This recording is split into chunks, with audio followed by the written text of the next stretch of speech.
The desert wind carried her cry across the canyon, a trembling sound that seemed to echo off the cliffs and pierce straight into the soul of the man who heard it. She was on her knees, dust clinging to her face, her long black hair tangled by the relentless wind. Her eyes, wide and shimmering with unshed tears, looked up at him not with anger, not even with defiance, but with the raw, desperate plea of someone who had reached the end of her strength. Behind her, the flames of a camp still glowed faintly, their smoke rising like a scar against the pale dawn. She had run, barefoot and hunted, through thorns and stones. Her body was trembling with exhaustion, but her voice, fragile yet fierce, refused to break. Please, I don't want to belong to them. Let me belong to you instead. A friend's watching this.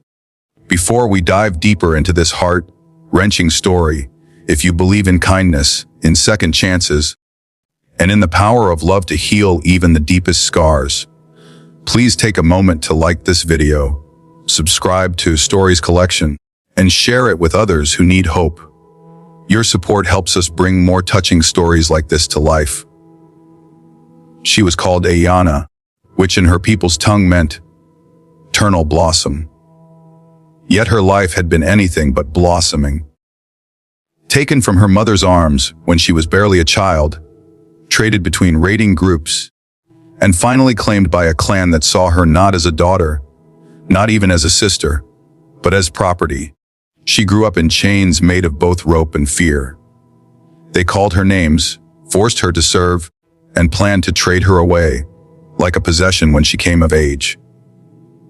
But somewhere deep within her, a stubborn ember of spirit refused to die. She had seen kindness once. Years ago, in a fleeting moment, when a soldier had given her water in the desert.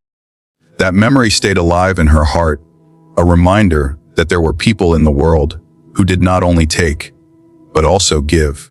And so, when the night came heavy with drunken songs and firelight, and whispers reached her ears that she would be forced into a fate worse than captivity, she chose the unthinkable.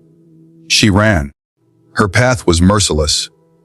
Every shadow became a predator, every rustle in the brush a reminder that men were hunting her. Her feet bled with each step, but she kept going, clutching the thin blanket around her shoulders as if it could shield her from the cruelty of the world. By dawn, she stumbled into the narrow canyon where he stood,